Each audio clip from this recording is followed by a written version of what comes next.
Les activités liées au progrès, intensifiées par nos comportements individuels, génèrent des pollutions mettant en danger toutes les espèces terrestres et marines. Pour démontrer qu'une prise de conscience est encore possible, les présidents des régions Guadeloupe, Martinique et Guyane ont organisé les premières assises du patrimoine naturel de la biodiversité à l'espace régional du Rézé pour inscrire cette journée dans le cadre des travaux de l'Union régionale des Antilles et de la Guyane, axée de toute évidence sur le développement durable. Avec la Martinique, avec la Guyane, nous avons des atouts communs, nous avons une fragilité aussi commune. L'insularité nous apporte des richesses, mais aussi conditionne une certaine fragilité. Il était important qu'on réfléchisse un petit peu sur cette gestion de la biodiversité de façon à prendre en compte et à réaliser, premièrement, je dirais le constat, dire que nous vivons dans un environnement qui est riche, particulièrement riche.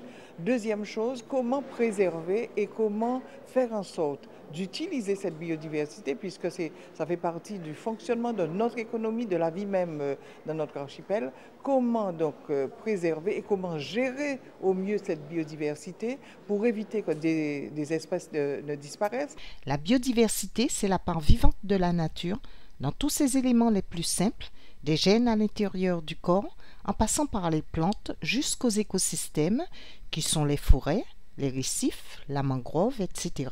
Quel que soit l'endroit où on se trouve, même au cœur des villes, la biodiversité arrive toujours à notre niveau.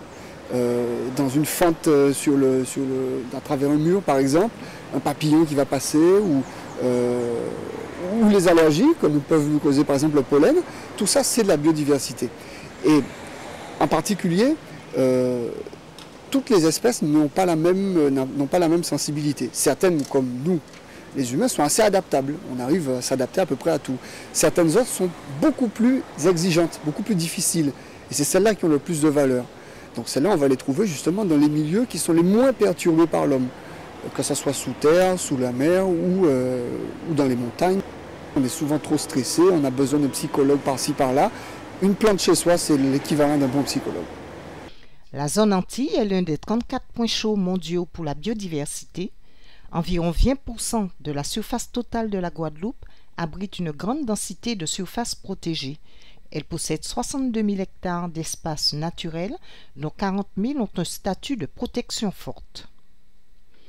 L'humain a un pouvoir particulier sur cette biodiversité, mais en l'agressant, il la détruit alors qu'avec un peu d'attention, il peut la protéger.